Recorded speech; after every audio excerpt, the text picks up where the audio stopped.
Welcome to the Hill Kings podcast. Welcome to the Hill Kings podcast. It's the It's only me, podcast. Chris. Yeah, it's the only podcast where two white guys talk about King of the Hill. The only one. How are you doing this week, Chris? I'm pretty good, man. I'm going to talk about myself because I don't want to ask you about whatever it is you've got going on. No, I'm Today, fine. It's nothing. today, let me tell you, I pulled a prank on Rachel that I've been trying to pull for like 7 years.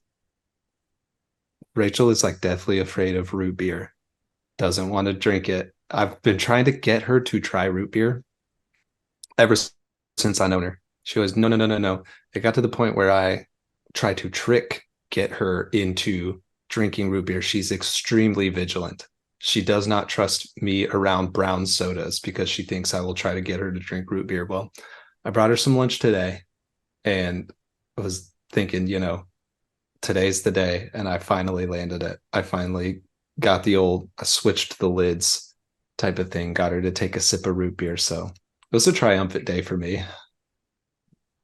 What was so bad about your day, Brad? No, I was in a funk and that took me right out of the skunk. Hell yeah. Let's go. Rachel We're here. drank root God beer. dang it, Bobby, God dang it, Bobby, God dang it, God dang it, Bobby, God dang it, Bobby, God dang it, God dang it, Bobby, God dang it, Bobby, God dang it, God dang it, Bobby, God dang it, Bobby, God dang it, Bobby, Bobby, Bobby, Bobby, Bobby, Bobby, dang it, Bobby, Bobby, Bobby, Bobby, Bobby, Bobby, Bobby, dang it, Bobby.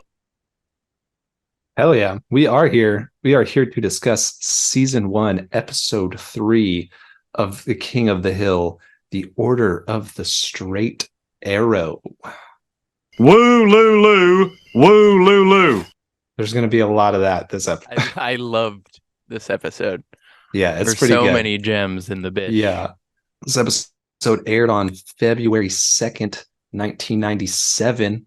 And the quick TV Guide blurb description is when Bobby becomes a member of the Straight Arrow, Hank, Dale, Bill, and Boomhauer volunteer to take them on a camping trip. While there, Bobby accidentally kills a whooping crane. Wow. But Wow. before we get into it, we got to do first, bitch. This day in Arlen. This week in Arlen, Oh, fucker. week. Get it right. Or I'll go back to being in my bad mood. Oh, episode episode 3. We're still getting the kinks worked out here. Yeah, at least we're both recording. Mm-hmm. Yeah. This week in Ireland. Yeah, baby. All right. This week in Arlen. If this is your first time watching this show, welcome. Welcome. It's nice to meet you. I'm Hi. Brad. Come on in. Yeah. Hit the subscribe button. Find us on Venmo. Send me money. Request a payment from us. Send me a picture of your feet on Instagram. Ooh, that is going to have some tie-ins for this episode. Hill Kings Pod. But if this is your first episode, This Week in Arlen is the segment where I, Brad Hild, make an amazing and poignant PowerPoint to tell you about what was going on in the world during the week that this episode of King of the Hill aired. Chris mentioned a second ago, this aired on February 2nd, 1997. Let's just get the fuck right into it. The first Super Bowl aired by Fox was the prior Sunday. So the reason that we skipped a week here from January 26th, I don't know if you were paying attention in the last episode, the following week after Square Peg, we didn't get a King of the Hill because it was the Super Bowl. The Packers beat the Patriots or some dumb shit.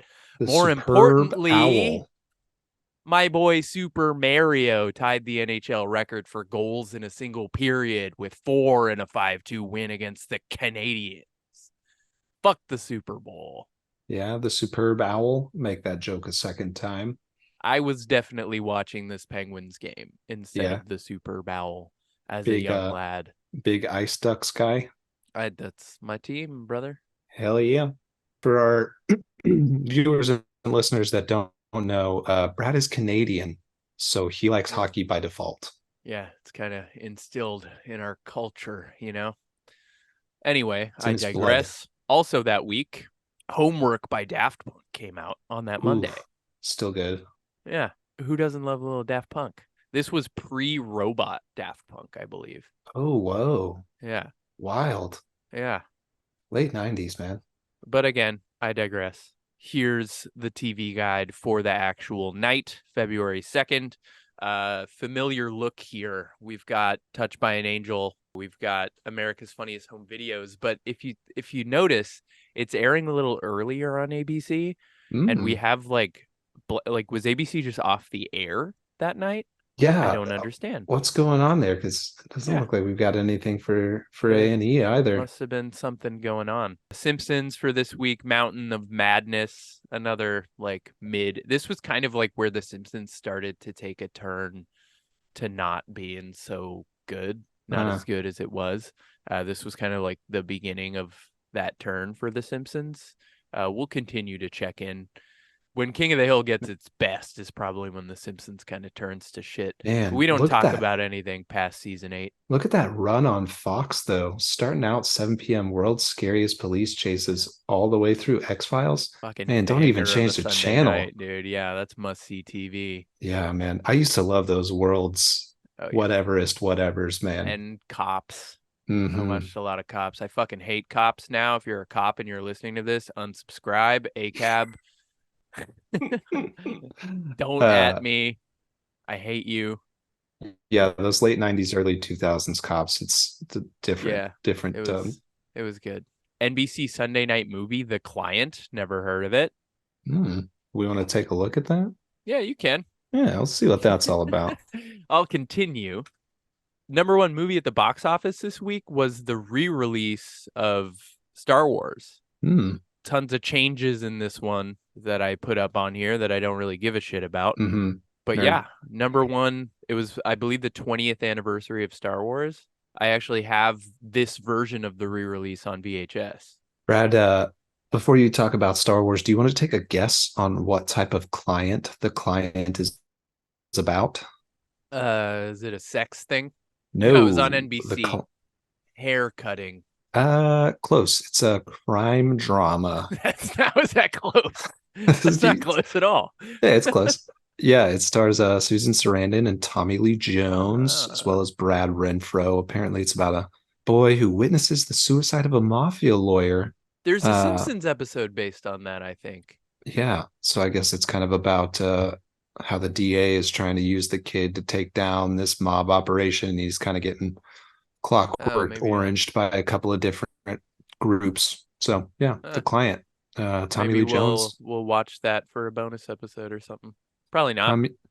Tommy Lee and Susan Saran wrap everybody. Yeah. Nice. So Star Wars was out this week also? Yes, but more importantly, Waiting for Guffman had its U.S. theatrical release that Friday.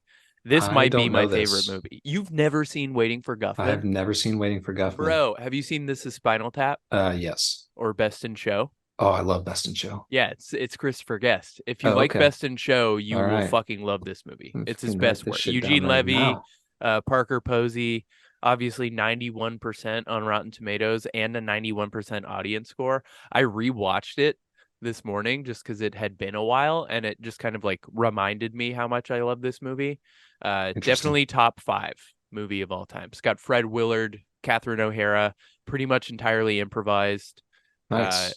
Banger of a movie. Okay, so I was really excited take when a look I found at out that this movie came out that day. I believe it had already been released in like some festivals and released in Canada, but U.S. theatrical release was this prior Friday. Okay, well, Guffhead, sound off in the comments. Yeah, if you're a Christopher Guest boy, you can at me. The Lakers beat the Bullets 129-99. Kobe with 13 off the bench. I believe this was Kobe's sophomore season. Always good to see some Kobe stats. Final Fantasy VII came out on Friday, and my life changed forever because I basically didn't see my brother again for a year.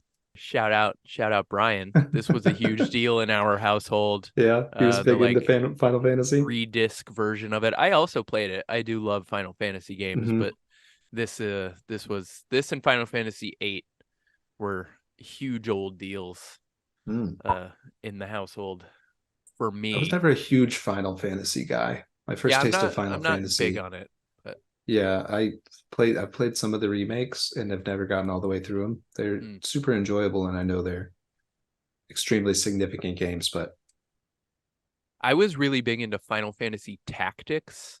It was like a yeah, Tactics was cool. turn-based game. Yeah, that game was banger. Hell yeah. But Final Fantasy VII came out on this Friday. It was also Shakira's 20th birthday. Shakira. Happy B-Day to Shakira. This Mhm. was before, obviously, she wasn't really like a household name in the US in the late 90s, but she was releasing music all like Spanish language Mhm. at this point. So she was around. That's an actual picture of her as a 20-year-old. She looks pretty much the same now. Mhm. So shout out to Shakira. And that'll do it for this week in Arlen. Woo. Shall Well, we hell get yeah. into the episode? Yeah, let's talk about My Order of guy. the Straight Arrow. This is definitely a very fun episode for me because your boy was a Boy Scout. I made it all the Your way. boy was a scout. Your boy was a scout. I made it all the way to the rank of national bird, and I'm Is a that a real thing? yeah, I'm a Eagle Scout. National. Oh, Oh yeah, got the it. national. Got Yeah, it. Say no yeah. more. Um, yeah. So a lot of interesting nostalgia for me in this episode. You were not a scout, correct? No, I got pussy, dude.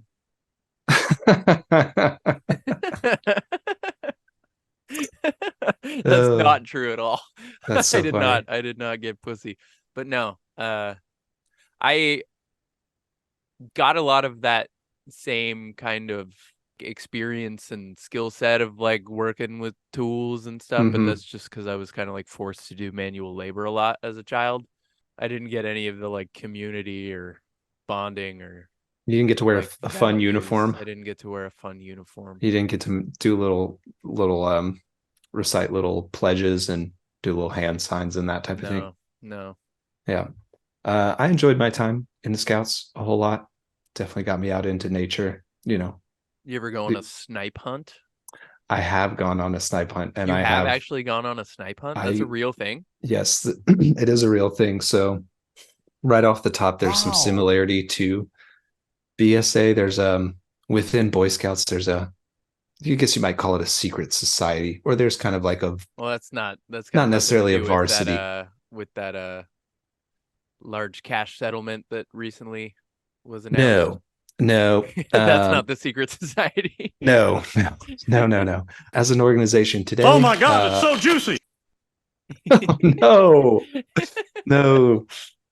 Yeah, today the BSA as an organization, there's definitely some very legitimate criticisms there to be had of the organization, but there is a smaller club, we'll say, within Boy Scouts called the Order of the Arrow, which is where they do a lot of this Native American cultural appropriation. I did look up and see that was Yeah, a real thing. yeah. Which I I was did not also know. I was in the OA as well. Boy Scouts in the audience will know what's up. So yeah, my very first job that wasn't, forced labor with my dad was actually at the Boy Scout shop. My very first job that I ever had when I was 15. What did you guys sell there? Like lube? Yeah, pins and gross pins and badges and all that type of stuff. And then it was like a little bit of a gear shop. But before we get into the episode, the lady who was my boss, she dipped. My first boss was a Like, dipping lady. Yep. like chaw, fucking Hmm. T-backy. Yes. So Have shout you out. ever accidentally taken a drink out of a can? Did you ever know someone who would just spit into like a Mhm. Coke can and Yeah. accidentally fucking take a drink? I have gotten close. That's happened to me once. It's yeah, disgusting. The worst. Yeah. So the Order of the Straight Arrow opens us up with a flashback. Actually, we get a flashback to a camping trip. We see the alleyway boys, young Hank, young Dale, young Bill, and young Boomhauer in their little Order of the Straight Arrow. We get Cotton Hill. Yeah, it's so interesting to me that we've had Cotton in all 3 of these episodes, Mm-hmm. but they've all been through flashbacks. We Yeah. haven't actually like met Cotton on the show yet. Yep. We haven't met him in present day. He's only been in flashbacks, but we get flashbacks of the gang, and they're going out on their well, first of all, Cotton asks, is everyone ready? And one kid starts to raise his hand. And this kid immediately breaks his vow of silence, to which Cotton shows no mercy. And he takes Eustace's silent stick, snaps it, and throws it into the fire. A portion of the Order of the Arrow rites of passage from the actual Boy Scouts does involve an oath of silence for a 24-hour period of time. So that detail is accurate. Wow. But Cotton takes this silence stick, snaps it, and he says, like, for now, the rest of your miserable life, disparages this kid, and he goes, now go get me another beer. So we see the young neighborhood boys go off on a snipe hunt. There, while out in the bush, Boomhauer produces a bottle of Bloody Mary mix and says they're going to get schnackered. All the alleyway guys start to talk about what they're going to do whenever they grow up. Bill says he's going to drink this stuff every day, just like his dad, which is a little sad. Yep. Says he's going to become a pilot. Dale says he's going to, I think, become like a Chinese millionaire, like a rich millionaire, and live in China and have people assassinated. Yep. Young Hank says, when I grow up, I'm going to sell propane and propane accessories if my grades are good enough. Grades are good enough. Yeah. Funny that he's the only one who achieves his goal there. Yeah. So then his grades were good enough. Sell propane and propane accessories. Exactly. We get out of the flashback and back into the alley. Hank is, everyone is remembering this time fondly, except for Bill. We get a nice shot of Bill right before the song opens, and he goes, I'm so depressed I can't blink. I wrote that down. I made a note about that, and I was under the influence of an edible while watching this episode. Shout out THC. And I wrote this down, and then under it I just wrote tattoo ? Tattoo? I'm so depressed I can't blink. Brad was like, I would get that as a tattoo. A picture of Dale, and under it just says, I'm so depressed I can't blink. Been there, bud. So we open. Hank invites the rest of the alleyway to come on this order. Well, I guess Dale and Hank, their kids are actually going, but Boomhauer and Bill are just coming along for fun. For old time's sake. Yeah, for old time's sake. Joseph and Bobby are playing around in the front yard. Joseph runs up to Dale at a funny line here, and he asks if we can bring life preservers. Yeah. And Dale goes, Dale says, if you want to be sissies. And Joseph says, he said yes. So right off the bat, right off of that scene there is one of our most significant John Redcorn scenes. Up to this point in time, John Redcorn, I think we see him in the pilot. I don't think we see him in the second episode at all. No, he was not in episode 2. I don't believe he spoke in the pilot, right? He does. We actually hear him speak. He does very briefly in the pilot, I think. Okay. On the note of John Redcorn, I looked up who the voice actor was while I was watching this, because I was like, I hope this isn't like a con situation and it's like a white dude doing an offensive accent. Actually a Native American man. His name is Victor Aaron. Victor Aaron. He died in a car accident after season 1 and was replaced by Jonathan Joss, who is actually a recurring character in Parks and Rec. He plays Chief Ken in Parks and Rec. Yes. So, yes, I was gonna say I had a shout out and a RIP in memoriam for Victor Aaron. He's only credited as being in 2 episodes of King of the Hill, I believe. So we might not get that. Might be a little foreshadow. Probably not a lot of John Redcorn in this, but not a lot of John Redcorn. Count, when Hank says, "Oh, there's John Redcorn," we should ask him if there's any funny Indian stuff. They say a bunch of off color shit to John Redcorn here. Yeah, but John. accurate to like how I mean, I went to high school right next to a reservation pretty much, and a Mhm. large portion of my high school were Native American. And it's pretty accurate to how people speak to slash about Native Americans in the South. So Yes, still a lot of ignorance out there. Yeah, definitely.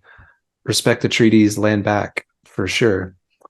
John Redcorn, as he walks up, they say like, "Oh, John Redcorn, let's ask him some questions." The first thing John Redcorn says is, "I would be honored to look after your wife." To yes, Dale, just so. And Dale just says, yeah, "Oh, well, thank you." yeah. The gang asks him for some guidance on what they should do with the boys. John says, these are sacred, and they go, "Oh, we don't care. We'll take a sacred one."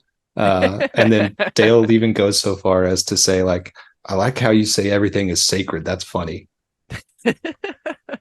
So we get this scene in the front yard, and all the while, seems very keen on getting Yeah. everyone out of there. She gets the car Yeah, I packed didn't up. remember this. I was like, what the fuck is Peggy This is, I doing? think, this is the first episode where we've gotten a good solid B storyline. The camping trip is definitely going to be our A story, but there's a fun B story going on with Look at Peggy this you whole with episode. your writer lingo. Yeah, look at me. Wow. We do get a little tie-in from the flashback. Eustace shows up, the kid from the Oh flashback who got yeah. his silent stick broken, and everyone says, "Hey, Eustace," and Dale says, "Hey, useless." To which he smirks. Classic. Another fun line I had in here. Eustace says to his son Randy, "Just have fun. I'll love you no matter what." And Hmm. Hank says, "Can you imagine if my dad had loved me no matter what?" And he says, like, "What a load," which I Yeah. think is just so funny that they're making fun of this guy who loves his son. Yeah, I made a note about Um, that too. Like, ew. That kind of same sentiment as like the life preserver thing. Just mhm, that like weird masculinity shit. yeah, we get a couple of other things in here. Bill tells us that he's got some of his ex-wife's socks that they can use as Yeah. spirit sacks. And he says, like, now every time she plays tennis, she gets blister. And I think Dale is like, "You don't think she would have got new socks by now?" Is this the first reference So this is, to Bill's ex-wife that we get? yes. And this is definitely the first episode where we're getting like full on depressive sad boy Bill. Yeah. First two eps, Yeah, he's really that just that I'm been, so depressed I can't he even can't blink blink. is that's heavy. Yeah, his first two eps, he's definitely very much just like in the alleyway, but we definitely start to get a lot of Bill flavor here. They do this is where we first get our first Wimatanye Yep. of the episode. They hijack and they mispronounce, I believe, the spirit that John Redcorn is referencing. So Yeah, he said Wimatanye like is going to be, Wimatnie or something. yeah, they mispronounce it. Before the boys leave for camp, we get a couple of other fun notes. We get a nice visual gag. Bobby and Joseph have got the tent set up in the house and they're, practice camping. And Bobby can't wait to get his Order of the Straight Arrow patch, and he's going to put it right next to his sewing badge, which then falls off. Yeah. Fun visual gag there. But then the boys almost swear in Oh the yeah. house. They Fuck. they almost say the F word, which I feel like for its time on TV was like a little bit of a borderline. Like, ooh, they almost got there. But Peggy busts in. What did you just say? And Bobby says something about forget about it. Peggy says, "I know a half a curse word when I hear one." Joseph, interesting note here, says, "Your mom is so cool. She smells like Miracle Whip." Yeah. I don't really know what Miracle Whip smells like. I don't remember the last time that I It's ate very it, but sweet. yeah. Oh no, I wait. don't know if that's a compliment. I'm thinking Cool Whip. Cool Whip is the whipped cream. Miracle Whip is the mayo. Miracle So Whip is probably pretty sweet too, though. yeah, Joseph is just always, he's very, very goofy, very, very weird. That'll Yeah, definitely what pop up in later Epps, Yeah. but he's kind of a weird guy. I like Joseph just I as a do too. character a lot. But one thing that I noticed in this scene that I made a note of that doesn't really have anything to do with the scene is we're 3 episodes in, we have no Connie or Con. Hmm. I don't really remember how they're introduced in the They show. get a full specific move-in episode, I Okay, believe. so they like Yeah. move in next door. I just found that interesting because they Hmm. they stand out so much for me Hmm. in this show, and like we've had none of them so far. Yeah. Yeah, interesting. I think they get a full move-in episode. I guess we'll Yeah, find out. Peggy is really, really ready to have the house clear before the folks leave. She sends Luann off this episode. She gives her some bus fare. We get a little bit Oh more yeah, insight into what's going on in Luann's personal life. it's the Um, arraignment, not it's the the arraignment. trial. Hmm. Yeah. So Peggy gets Luann out of the house. She's in a hurry to get the boys out of the driveway. The car won't start. Hank thinks the battery is dead. Peggy's and they're like, "Oh, we're going to be delayed. We'll have to recharge it." And Peggy says, "Nah, pop the clutch." And Peggy push starts Yeah. the car for them and then Gets them right immediately out of hops there. in the truck. So yeah, we'll get a lot more of Peggy acting sus for the rest of this episode. From here, we get a nice kind of road trip vibe going here. So Randy, there's 4 kids in the car. It's Hank and Bill, and one kid in the four in one car with the four kids, and then Boomhauer and Dale are in the truck following behind. We get the kid Randy's name. It takes a little while before we find out the other kid's name. He is Garth. It's not Solid name. necessarily the blonde one with the shaggy hair. So it's Randy, Garth, Bobby, and Joseph going on this trip. But while they're traveling, they're starting to annoy the adults in the car by invoking Wimatanye's name for everything they see. The license plate game, they're saying, Wimatanye, I see Texas, Wimatanye. And pretty quickly, Hank pulls over and explains the vow of silence and hands all the boys a silence stick, which is actually just a Slim Jim, Yeah. which I thought was pretty funny. That's a road trip snack. A spicy beef tube. You like a spicy beef tube, Brad? Huh? Did you eat Slim Jims back when you were eating meats? Oh yeah. Yeah. I got Slim down Jims. on a good Slim Jim every Oh my now and God. then. They're so I do addicting. love a good like cured meat, Hmm. like pepperoni, Yeah. salami. Hmm. Yeah. Whatever the heck Slim Jim actually was. Yeah, it's probably like horse fetus and Skinny James. yeah. Uh, But we know one thing. Oh my God, it's so juicy. Nice. Exactly.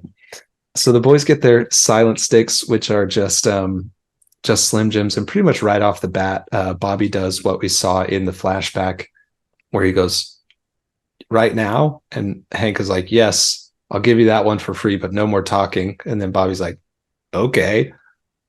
So they get back in the car and do some driving. I feel like we get a rare glimpse in one of these scenes of how kind of like funny Hank can actually be. Because he pulls the old "I'm asleep at the wheel" prank Yeah, that was good. on the kids. Bill says he's hungry, and Hank goes, "Watch this," and pretends to fall also, asleep. when he's like giving his little speech to them about the oath of silence, it kind of seems like he's just like referencing, like he says "spirit in the sky." Like it seems like he's just referencing that Norman Greenbaum song and Mm-hmm. just like making shit up. You know that Yes. song? Yes. Song's kind of Spirit in the mid. Sky. I do know it. Yeah. He makes that part of his prayer that he does around the campfire a little bit later. Yeah. Dale moons the boys on their car traveling, which causes Boomhauer to run off the road and drag Dale's ass through the bush, which is just a real funny scene. Men's ass nudity in cartoons is just always so funny. And we'll get Can you to elaborate on other that? we'll get to other ass related humor in this show later I on. want to But hear about more of your opinions on ass. well, in terms of the nudity that you see on TV, and a lot of times in this period for guys, it's just butt, and I don't know. There's just something about. Are you saying that you'd rather see something else? No, it's just a well-placed man butt can be very humorous, is what I'm saying. Yeah, exactly. Breaking ground here. Hot takes around. Wow. Men's butts Chime can be off, attractive. sound off in the comments if you agree. If you Uh, think men's asses can be funny. yeah. One other thing here in reference to the silent sticks, whenever somebody mentions, oh, these are Slim Jims, Hank says that's what the white man calls them, Yeah. which is funny coming from Hank, coming from the white man. So, Folks get to camp. Oh, let's see. There's one other funny line in here I had noted down. Randy, the son of Useless Eustace, I can't remember what pops up. They reference Randy's dad, and and Randy says, "My dad's a successful patent attorney." yeah. And Hank says, "Not in the eyes of Wimitanye." Oh, we Matanye. He can't do. Randy and Useless can't do anything right. We get a little snippet of Peggy at this point in time at an ATM. She burns the receipt and Yeah. throws it in the trash can and starts a trash can fire. I had zero recollection of any of this, and I was like, is Peggy like secretly like a criminal or something? Like, what is going? I genuinely did not remember what she was going to do at Yeah, all. And I I was didn't so remember where much she was more going. invested in that storyline Mm-hmm. than the other. Like the other one, I was like, oh yeah, they're like doing Boy Scout shit. But then I was like, get back to Peggy. I want to know what the what the fuck she's doing. Yeah, Peggy's storyline is very fun. We get to the park. There's a bunch of, I think Dale calls them lefties in the park. So we see some conservationists talking about saving certain species. They name some species that they saved, and then the lady with hairy armpits says, "And we also eliminated 300 logging jobs." At the very end. I made a note here, just like curious as to where in Texas this might have been. I was like, is this in Austin? Are they like, where are they camping? Where did they road trip to where there would be like hippie people? Yeah, I mean the exact location of Arlen within Texas is given in proximity to a couple of different places, so it's kind of like Springfield in that it moves around, or is close to things that they need it to be Springfield close is to. in Oregon. Sure. That's confirmed by Matt Groening. All right, whatever you say. I don't trust him, but if you do, You don't trust the creator of the show, The Simpsons? uh, I don't know.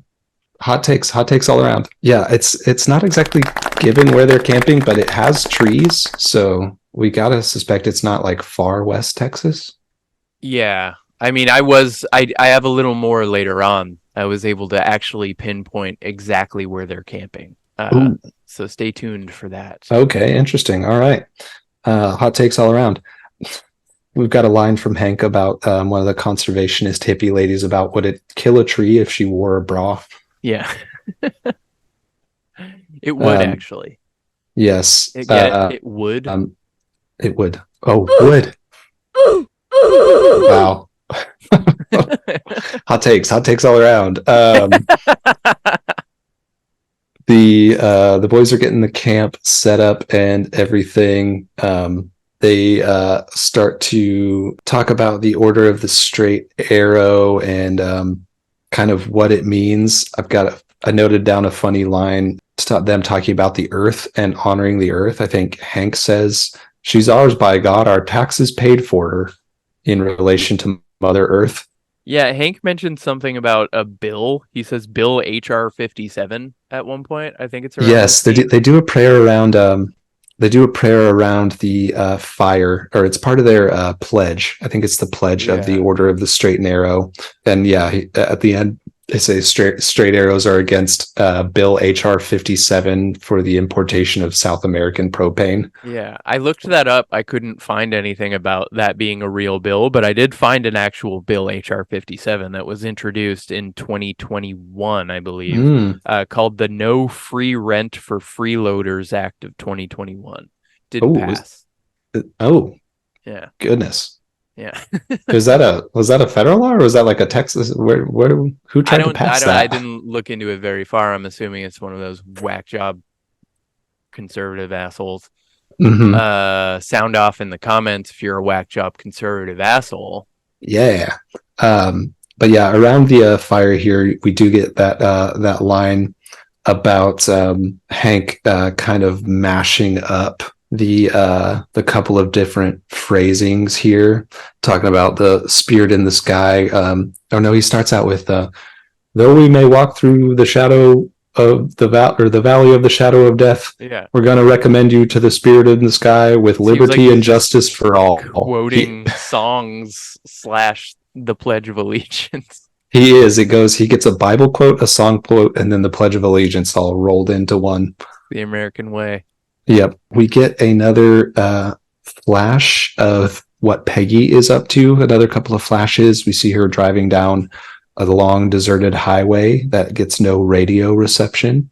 So she's headed out west, and we get another snippet of her checking into a hotel using a fake name and paying in cash. The fake name that Peggy is giving is Gracia Ibanez.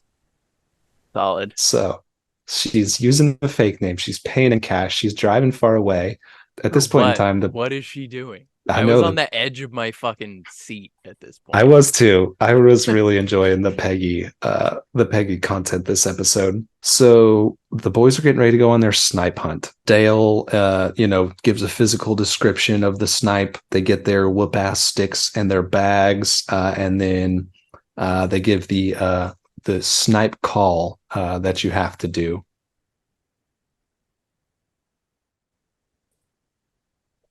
Oh, I was waiting for you to hit it. You're waiting for me to hit the soundbite? Yes, which of course yeah, is... man, I'll tell you what, doing one of them snipe hunts last night, man, with them sticks and the bag and them whack, man, we'd go woo-loo, talking about that. Woo-loo-loo, woo-loo-loo. So good.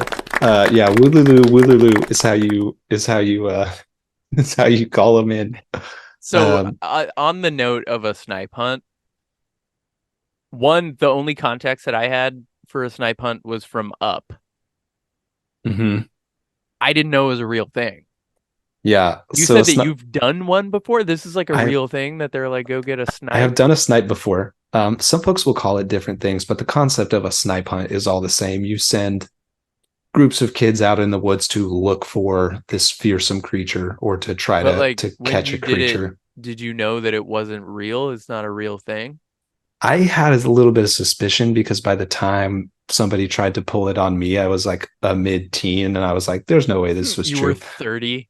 Yeah. The snipe was described to me as a bird, though, with red eyes that lives in holes in the ground. Yeah. It's a bird in Up, right? Yes, it is a bird in Up. Yeah. So yeah, the boys go out on their snipe hunt. The adults get back to the campfire. This ought to keep them occupied for a couple hours, and then we hear some screaming and a thunk and a stick swing. Bobby comes out of the bush with a whooping crane, the dead whooping crane, thinking it's a snipe. And I believe this is where we get another one of those real clean commercial breaks. Mm-hmm. So Bobby comes out with this shocking thing, and we get a nice clean commercial break there. Immediate concern that it's a whooping crane because it's a protected / endangered species. I did a little bit of research on the whooping crane. It's a real bird. Mm-hmm. It's the tallest North American bird. It is still endangered to this day. You don't say. So still not doing super hot is the whooping crane. But this gave me a little bit of perspective of where exactly they are in the world. So I looked at their nesting patterns. They do nest in Texas. They spend winter generally in Texas. Mm-hmm. So I guess maybe this episode aired in February. Like maybe it's like around that. I'm guessing somewhere in East Texas. Yes, essentially like Southeast Texas. There's like a very small pocket of Texas where they nest on the coast. I'm guessing that where they are in this episode is somewhere between Corpus Christi and Galveston, like somewhere in that. Yeah, I was guessing the coast. And it's probably winter-ish time in Texas, but they spend like the majority of the year. They have like nesting in Florida and then a migratory pattern basically up northwest from Florida into like Michigan, and then some of them go as far as like northern Alberta. Mm. Yeah. Whoop whoop. Shout out to whooping cranes. If you're a whooping crane, sound off in the comments. If we have any bird viewers, this one's for you. Yes. I think another important note here before they go into the snipe hunt and the oath of silence, Joseph has been trying to tell Bobby that this is all fake and all made up to just pull their leg, and Bobby doesn't believe that his dad would lie to him, which kind of becomes a central part of what's going on in the rest of the episode. Bobby really believes everything that his dad is saying. Did you catch the fake Native American name that Hank gives himself? I don't recall. Around the campfire, he introduces himself as Kicking Elk. So he has even appropriated a name for himself. Canceled. But yeah, exactly. Cancel him. Cancel Hank Hill. But Bobby doesn't believe that his dad would lie to him. So after the commercial break, they stuff that bird in the cooler. They are woken up in the morning by a park ranger with a little tracking device, who has tracked the bird within 10 yards of your campsite. Have you seen it? Did you catch what was going on in the background as everyone was waking up? There's a little bit of background imagery going on. Again, on an edible when I watched this. Of course. Then you definitely did not notice the hippie gal or the gal running out of Boomhauer's tent in the morning. Not. So there's a little background scene. Yeah. Hell yeah, Boomhauer. Dang old TV programs all the time. It's Gavin over there every time they put on them dang old loony. Yeah, you know how Boomhauer does, but sometime in the night, Boomhauer was able to court a lady and bring her back to the tent. So the park ranger comes over looking for the crane. Hank is, like, oh, I don't know what you're talking about. Goes and sits on the cooler, and then Boomhauer snitches or tries to snitch. Rats his ass out. Boomhauer tries to snitch, but in classic Boomhauer fashion, you can't hear anything that he's saying. But he says, "Oh, they just fully don't understand him." Dang old big mistake right there in the cooler." Yeah. Hank around this time also mentions like dumping the bird in a dumpster out behind the. I think he called it Stuckey's. Yeah, it's a gas station. Which is obviously a reference to Buc-ee's, right?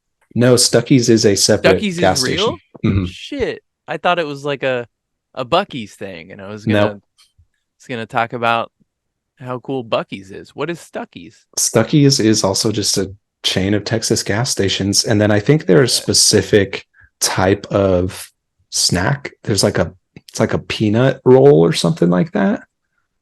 Let's take a look. That Stuckey's is a restaurant. World famous pecans and candy. Yep, that's it. They're famous for their pecans. So that's what Hank was referring to? No, they're a chain of gas stations also. They probably started as a single location that specialized in nuts. There's not a ton of them around anymore. There's a few in Oklahoma. Oh shit. Yeah, so Stuckey's, it's a gas station. Famous candy and convenience. That's the most Texas shit I've ever heard. Mm-hmm. Wow. I really thought it was just like an off-brand Buc-ee's. For those who don't know, in Texas, they're only in Texas, right? Buc-ee's? They're branching out now. Oh, they are? They're taking over? Mm-hmm. Well, Buc-ee's is they're in a couple other places. Insanely just like over-the-top, huge gas station, church chain. Church of the Beaver. Yeah, with the biggest bathrooms of all time. Uh-huh. I believe some people pronounce it bussies. Yes.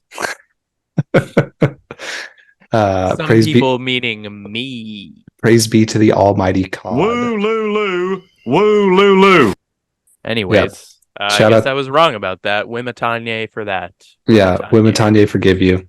Shout out to Buc-ee's and Stuckey's. Sometime in the night, though, also important note where we start to get our Dale craziness for the episode. As soon as the bird is killed, Dale starts saying, "I don't know you," I don't know. I've never seen this man before in my life. He looks like he's going to run off, so they take his keys, and then before the end of the night, Hank orders Bill to get his shoes and pants also. So in the morning, Dale is woken up. He just has underwear and socks on. and his hat and glasses, of course, because they're afraid of Dale running away. So they took his keys and his pants and shoes. So do we get a foot shot of Dale here? No, I little think foot he keeps content? his socks on. But speaking Right. of foot content, after this little scene in the morning, we get another little glimpse of where Peggy has been at, and she has traveled all the way to Lubbock in West Texas, which is south of Amarillo by about an hour and a half, and she is at Lubbock's Very Big Shoes. So good. She's still under the fake name Gracia Ibanez, Yeah. but she goes in to get fit for some very big shoes, and this is the first time we get the long-running joke that Peggy has very large feet. Huge feet. Yeah. Also, you and I have spent a lot of time in Lubbock, Texas. We've been to Lubbock. One standout for me, I remember being told by someone at an outdoor shop that I was there selling to that they have a name for their own STD called the Red Raider Rash in Lubbock, Texas. So shout out Lubbock. Yeah. I used to go. So growing up, my dad was a salesman also, and Lubbock was part of his territory. Sometimes in the summer, we would travel with him just for fun. So went to Lubbock a couple of times as a kid, and it kind of sucked. But Yeah, it there still is, does. if you're out, if you are out there in Lubbock, there is a nice natural attraction there called Capstone Canyon, which is kind of the southern terminus of the Palo Duro Canyon system, which starts way up north. Palo Duro. I've been on many a run in Palo Duro. Yeah, so Palo Duro is up in Amarillo, but Capstone is like the very southern end of that whole wash system. So if you're in Lubbock and looking for something to do, either go to Lubbock's Very Big Shoes or check out Caprock Canyon. Or it might be Capstone. It's either Caprock or Capstone. Do you sell to Lubbock's Very Big Shoes? No, Texas is not my territory, fortunately. Oh, yeah. Well, Texas was my territory. Chris and I, for context, no one gives a shit. We used to work together selling shoes and socks and a variety of other things. And I shoes and sock accessories. Yeah, I sell shoes and socks accessories. Lubbock was in my territory, as was a lot of Texas, except for Dallas, the good parts, Austin, and Houston. So I had to go to like Abilene and East Texas. Did you happen to catch what Peggy's shoe size is? I did. In case anyone wants it for the canon, it is 16 triple E, which is a huge foot, dude. Big old feetsies. Peggy's getting some big shoes, and the gang is trying to get the heck out of Dodge. Bobby is spotted by the hippie gal as he is holding the bird body up to offer and honor its spirit to Wimitanye, because Bobby doesn't believe that Hank has lied to him. He thinks Wimitanye is real and is trying to invoke his blessing on this bird. And so that's how they get discovered, is Bobby holding the bird up. They essentially, they first off try to bury this bird like in the state park, like in the ground, and they get chased off by these conservationists. Yeah, we get a couple I made a note that as she was like running after them to like get the bird, she just like steps on a bunch of bird eggs. Steps on a bunch of birds. But did you catch the footwear? Yeah, it was like a Birkenstock. It looked kind of like a Chaco. Who knows? Some type of sandal. Hippies are always in sandals, but yeah, they were in sandals. They do destroy. I think they also, like crush some tree branches and stuff, and then they hack hacky sacks at their car, which I think is just very funny. Yeah, I just like to picture the writing room. Like, what would hippies like have on their disposal to throw as projectiles? Hacky sacks. Obviously, a hacky sack. Obviously. So they get out of there. They make an escape. They get further out in the park and make their way down into a drainage ditch, some type of drainage culvert. And they're trying to stuff the bird back in a pipe, and it won't fit. I get another nice Dale line in here. He says, somebody says something about asking Dale. He says, how do you know my name, Grain Killer? I've never met you in my life. Dale's cracking me up this whole time. Yeah. the cop is essentially threatening to arrest Hank Mm-hmm. and scalding him for lying. And as that is going on, magically, almost, Bobby is praying and offering up the crane's spirit to Wimatanye. He gives it a nice little sprinkle of water and gives it a wooloo. woo, Woo loo loo. Woo loo loo. Exactly. And then, the bird comes back to life, and the ranger's like, it must have just been knocked unconscious, which I don't imagine is good for the bird, but isn't illegal. And then they essentially let him go. And my favorite part about like right after this interaction is Bobby thinking that he's actually a healer mhm. and that he healed the bird. Yes. Kind of like closes out with that, and Hank saying like, "Let's get out of here. I have a headache." And then Bobby like starts splashing I water can on heal Hank. you. I wonder if he did heal him. What if Bobby did heal the bird?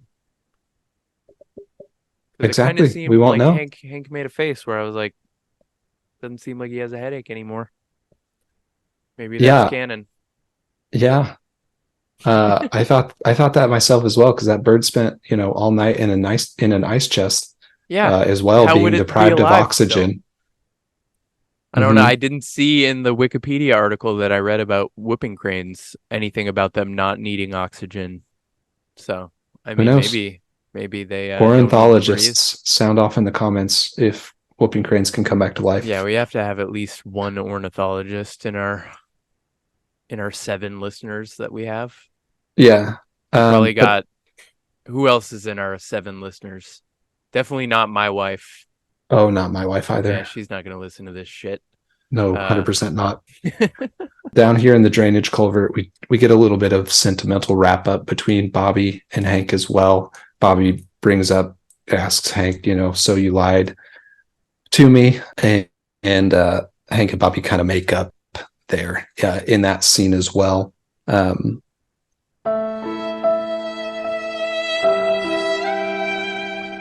Nice little sentimental moment, Mm-hmm. No, keep going. This is another episode where we get a post-credit scene. What's sad about that? Nothing really, except for the fact that might be sad. We see Peggy in the post-credit scene. We see Peggy filing off the number 1 from her size 16 shoes 6. to make it look like that this is a size sad. 6. Yeah, it is kind of sad. Embrace your foot size, Queen. Don't worry. There's an episode about that. I can't wait. Yeah, it's pretty far down there, but Hank comes home and asks Peggy how her weekend was. She says she did some shopping and that she bought a microwave because the box for her shoes is so large.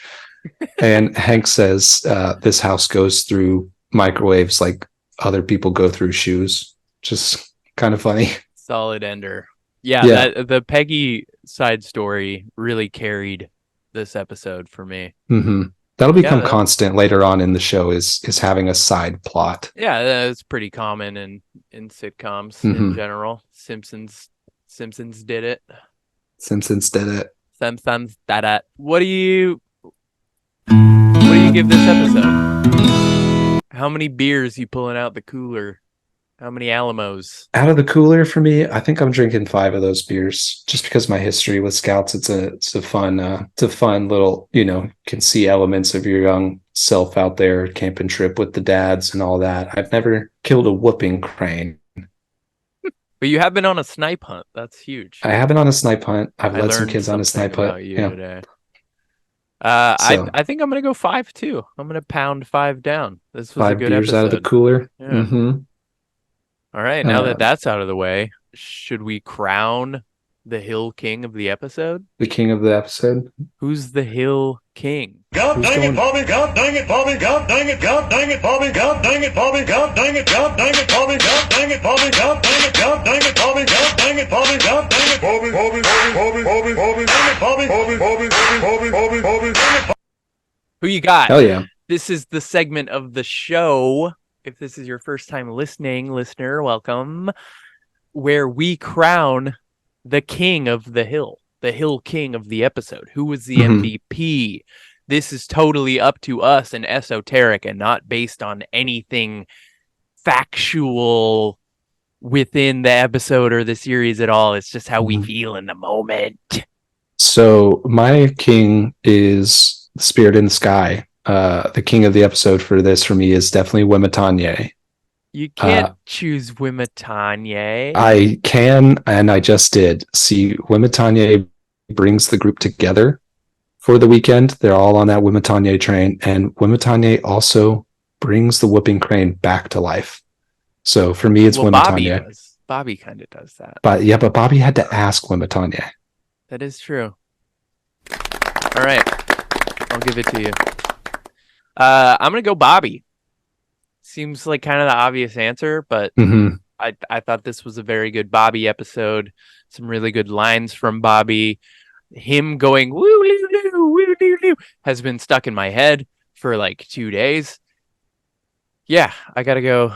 My Hill King. I think this is the first Bobby Hill King crowning, right? I believe so, yes. All right, one on the board. If anyone in any one of our 7 listeners is in the comments and wants to keep track of the Hill King, I know we got a couple Hanks maybe in there. We got a Peggy. We got Luann Multiple Peggy's. Luann. Oh no, it's multiple Luanns so far. Multiple Luanns and one Wimitanye. And one Wimitanye.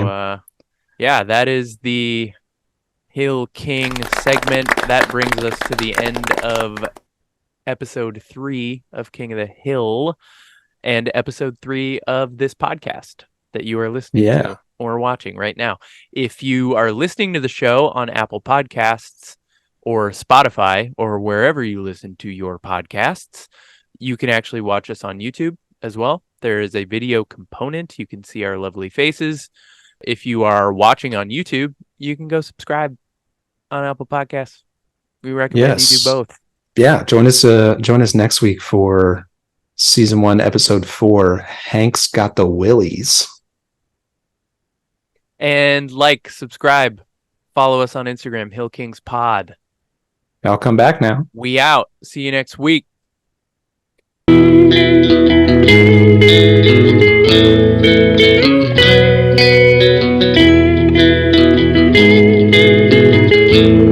Held it together for that whole episode, but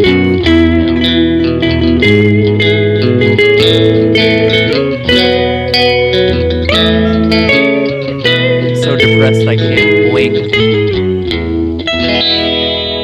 Hill Kings Podcast.